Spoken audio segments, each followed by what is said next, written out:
Senior IVF specialist from prime IVF. आज हम discuss करेंगे इनफर्टिलिटी यानी कि बांझपन।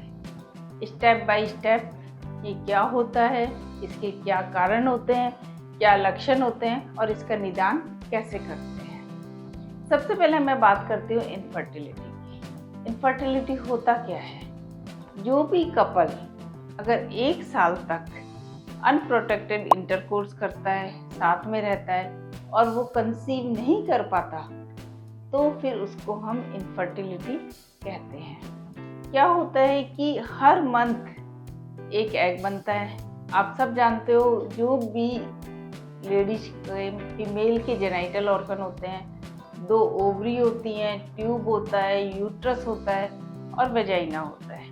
हर मंथ एक एग बनता है ओवरी के अंदर, जो कि ट्यूब में आता है, और जहाँ स्पर्म अगर वो साथ में रह रहे हैं तो फिर फर्टिलाइजेशन होता है और इम्प्लांट होने में यूट्रस में हेल्प होती है। ये हर महीने केवल 12% चांस होता है कंसीव करने का। 1 साल तक आप साथ में रह रहे हैं, हर मंथ आपका 12% चांस है और आप कंसीव नहीं कर पा रहे हैं, तो आपको फिर हम कहेंगे कि इनफर्टिलिटी प्रॉब्लम है और आप अपनी किसी गायनोकोलॉजिस्ट को दिखाओ। ये अब एज से रिलेटेड भी है कि अगर आपकी 25 से 35 साल तक की एज है, तब हम 1 साल तक आपको टाइम देते हैं। अगर आप अबव 35 हैं, यानी कि 35 साल से ज़्यादा हैं, तो हम ये कहते हैं कि आप केवल 6 मंथ तक, अगर आप अपने हस्बैंड के साथ रह रहे हैं, अनप्रोटेक्टेड इंटरकोर्स कर रहे हैं और इसके बाद भी कंसीव नहीं हो रहे हैं 6 मंथ के अंदर, तो फिर आपको इनफर्टिलिटी की प्रॉब्लम हो सकती है।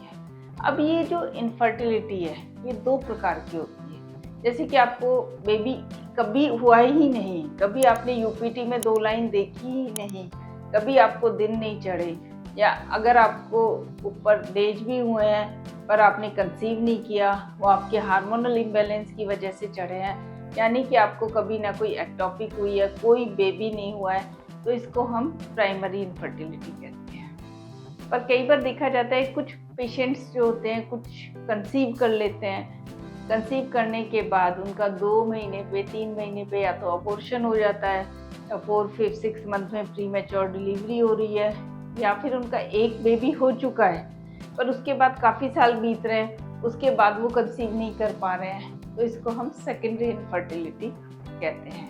चाहे प्राइमरी इनफर्टिलिटी हो चाहे सेकेंडरी इनफर्टिलिटी हो, उनका हम एक स्टेप बाय स्टेप उनके इन्वेस्टिगेशंस करते हैं, इसके बाद उनको दवाइयाँ देते हैं और इस ट्रीटमेंट करते हैं। तो हम अब इनफर्टिलिटी की बात करते हैं। सबसे पहले हम बात करते हैं नेचुरल कंसीव कराने के लिए। जब भी कोई कपल आता है और 1 साल उसकी शादी को हो चुका होता है और उसने कंसीव नहीं किया होता, तो वो अपनी गायनी के पास आता है। तो गायनी उसका सबसे पहले पूरा उसका प्रोटोकॉल बनाती है, उसकी हिस्ट्री लेती है, उससे पूछती है कि उनके पीरियड्स क्या रेगुलर हैं, उनका इंटरकोर्स क्या नॉर्मल हो पाता है और उनका एग जो है वो सही बन रहा है।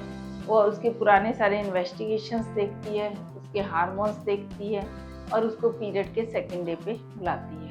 जब पीरियड का सेकेंड डे आता है तो उसका एक ट्रांसवेजाइनल अल्ट्रासाउंड किया जाता है, जिसमें ये देखा जाता है कि उसकी जो ओवरी हैं वो नॉर्मल हैं, यूट्रस नॉर्मल है और इसके अलावा जो कोई सिस्ट वगैरह तो नहीं है।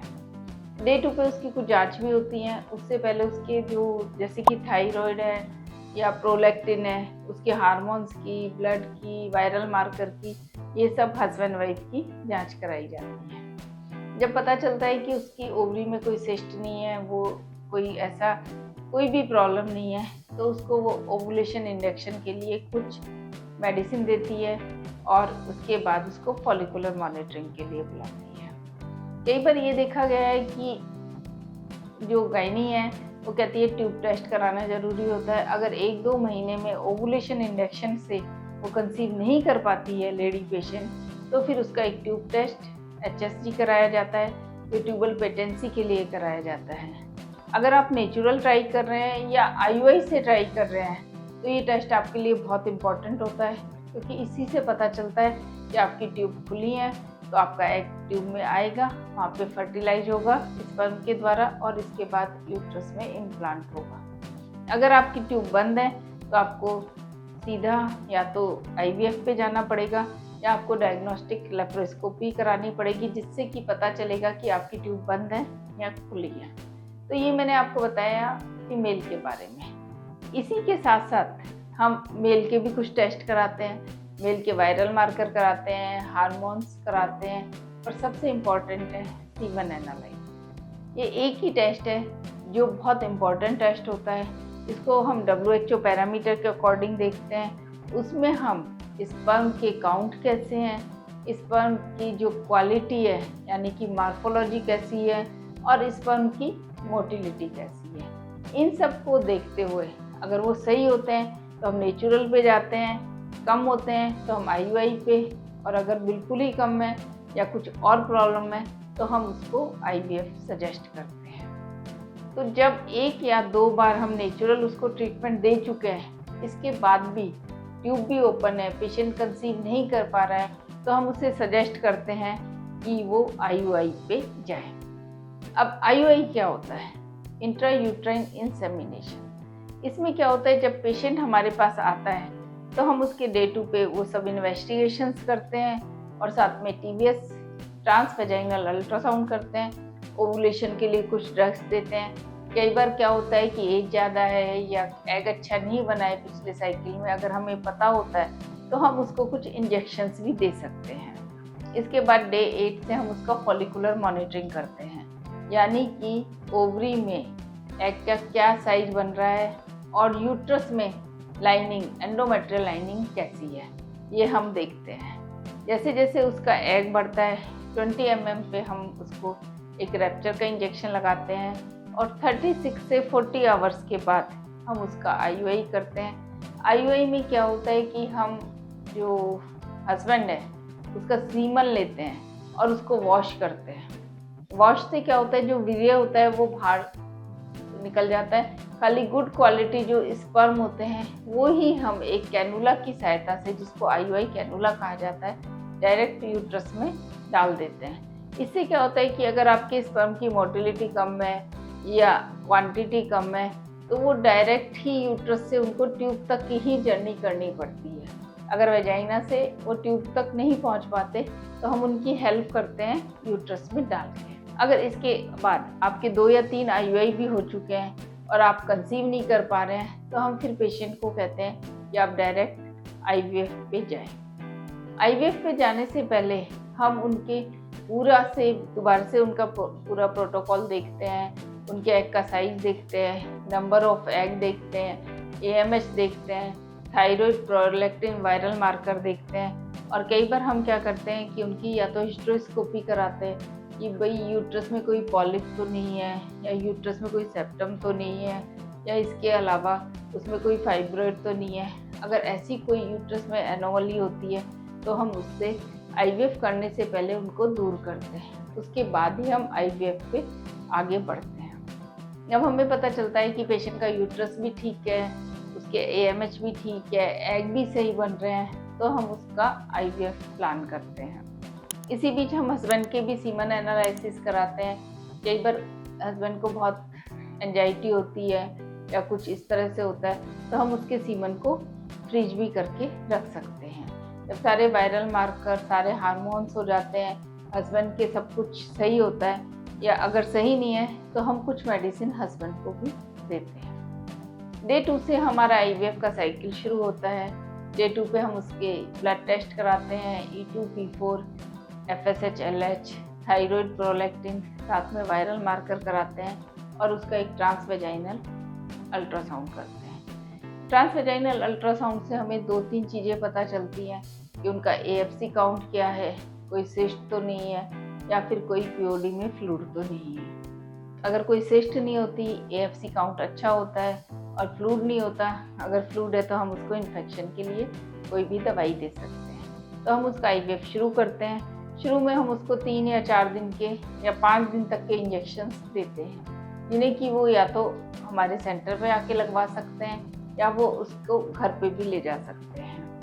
5th डे या 6th डे तक इंजेक्शंस लगाने के बाद उनको फिर से बुलाया जाता है और उनका अल्ट्रासाउंड दोबारा किया जाता है। टीवीएस के द्वारा जब अल्ट्रासाउंड करते हैं तो हमें पता चलता है कि हमने जो ड्रग्स दी थी, जो इंजेक्शन दिए थे, उनका ओवरी पे क्या प्रभाव पड़ रहा है, उनके जो फॉलिकल्स हैं वो कितने एमएम के बन गए हैं और कितने नंबर में बने हैं, उससे हमें आइडिया लग जाता है।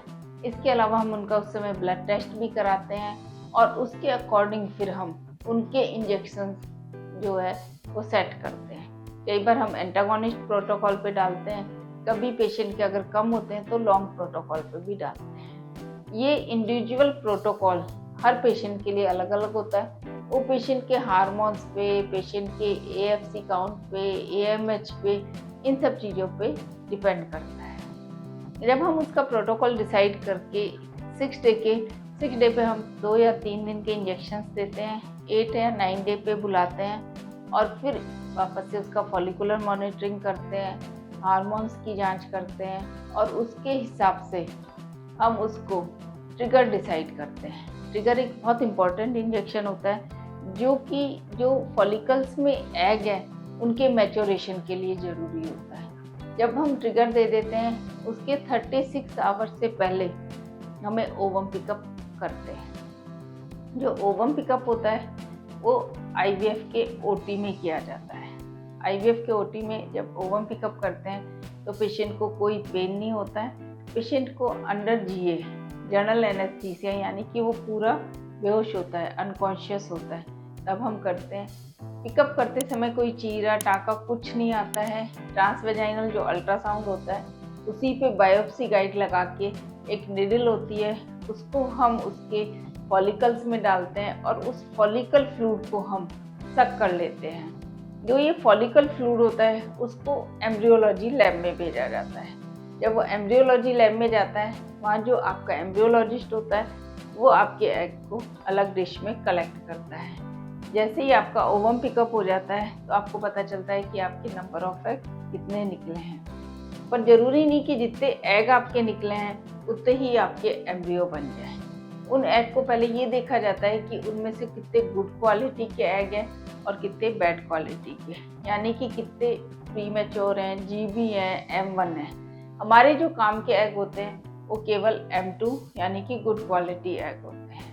जिस दिन आपका पिकअप किया जाता है उसी दिन आपके हस्बैंड के स्पर्म लिए जाते हैं, या फिर अगर पहले से फ्रीज हैं तो उन स्पर्म को यूज किया जाता है। जो हस्बैंड के स्पर्म है उनको भी वॉश किया जाता है, उनका स्पर्म जो है गुड क्वालिटी स्पर्म अलग किए जाते हैं और फिर देखा जाता है कि अगर अच्छे नंबर हैं, अच्छी क्वांटिटी में, अच्छी क्वालिटी में है तो आईवीएफ लगाया जाता है। आईवीएफ में क्या होता है कि जो आपके एग होते हैं उन्हीं के साथ में स्पर्म छोड़ दिए जाते हैं। स्पर्म अपने आप ही एग के पास जाता है, मतलब कि ये एनवायरमेंटल ही होता है। आपकी पेट्री डिश है उसमें एग है और उसमें हमने स्पर्म छोड़ दिया। स्पर्म जो गुड क्वालिटी अच्छा मार्फोलॉजी का है वो अपने आप एग में, एक एग को फर्टिलाइज करने के लिए केवल एक स्पर्म की ज़रूरत होती है। इतने सारे स्पर्म दौड़ में होते हैं और जो सबसे बेस्ट होता है वो ही एग में जा पाता है। अगर आपके स्पर्म काउंट कम है या हमारे पास नंबर ऑफ स्पर्म कम होते हैं तो हम क्या करते हैं, हर एग में लेते हैं और उसके साथ साथ एक अच्छी क्वालिटी का स्पर्म निडल के अंदर लेके उसको एग में डालते हैं। इसको इक्सी प्रक्रिया कहते हैं। इसके काफ़ी बेनिफिट होते हैं। एक तो अगर आपके एग कम है या एग की क्वालिटी भी थोड़ा कम है तो भी फर्टिलाइजेशन रेट अच्छा हो जाता है। तो इस तरह से हम इक्सी ज़्यादा प्रेफर करती हूँ मैं अपने सेंटर में। जब आपकी इक्सी हो जाती है, फर्टिलाइजेशन हो जाता है तो उसको हम इंक्यूबेटर में रख देते हैं।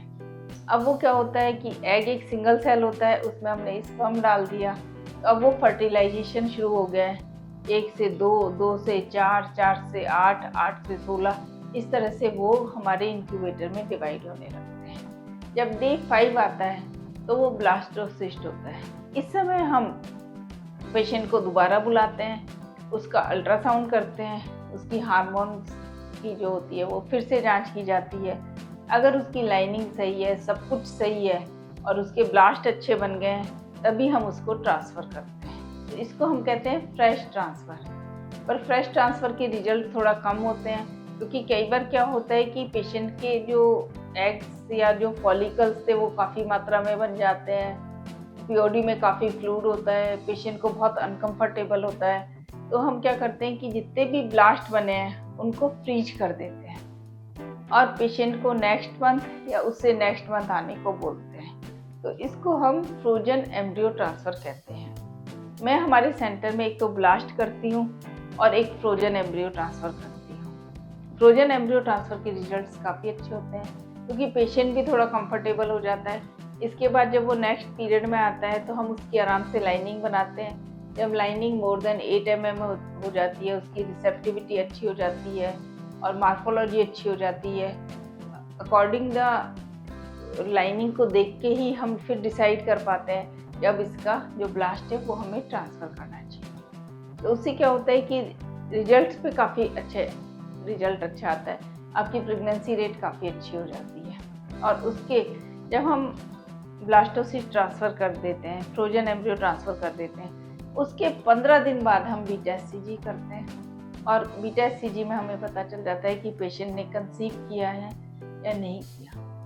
और उसके अकॉर्डिंग फिर हम उसको बताते हैं, अगर पॉजिटिव आता है तो उसको आगे की दवाइयाँ कंटिन्यू करनी होती हैं और अगर नेगेटिव आता है तो उसके जो ब्लास्ट होते हैं वो हम उसके नेक्स्ट साइकिल में या उसके बाद हम डिसाइड करते हैं। पर उससे पहले कि क्यों नेगेटिव आया है उसके बारे में पूरी रिसर्च की जाती है। क्या कोई उसके एम्ब्रियो में खराबी है या कोई यूट्रस में खराबी है, या उसका ब्लड फ्लो ठीक था, लाइनिंग ठीक थी, कैविटी वॉल्यूम ठीक था। इन सब पे पूरा ध्यान दिया जाता है कि क्यों नेगेटिव आया। तो इसके बारे में पूरा उसका रिसर्च वर्क किया जाता है ताकि हम जो सेकंड ब्लास्ट ट्रांसफ़र करें वो पॉजिटिव ही आए। आप सब जानते हैं जो आईवीएफ है वो 100% सक्सेस रेट नहीं है। आईवीएफ की गारंटी नहीं है कि आपको बेबी मिले ही, पर ये साइंस का बहुत अच्छी टेक्निक है। अगर आपकी ट्यूब बंद है, स्पर्म की में कुछ कंप्रोमाइज़ है या आपकी एग की क्वालिटी अच्छी नहीं है तो आप कम से कम अपना बेबी तो ले सकते हैं, आप ट्राई कर सकते हैं। इसके मोर देन 80% रिजल्ट है। तो आप ये मत सोचो कि आपका आईवीएफ से 100% होगा, ये मैं आपको बताना चाहती हूँ। तो इस तरह से मैंने आपको इनफर्टिलिटी का स्टेप बाय स्टेप बताया कि कैसे आप नेचुरल से आईयूआई में जा सकते हैं, आईयूआई से आगे आईवीएफ में जा सकते हैं और आप अपना बच्चा प्राप्त कर सकते हैं। इससे इनफर्टिलिटी से संबंधित, बांझपन से संबंधित या फीमेल के कुछ भी इन्वेस्टिगेशन से संबंधित, मेल से संबंधित कोई भी आपका क्वेश्चन है तो आप मुझे ईमेल में जाके पूछ सकती हैं या सजेशन बॉक्स में जाके पूछ सकती हैं। धन्यवाद।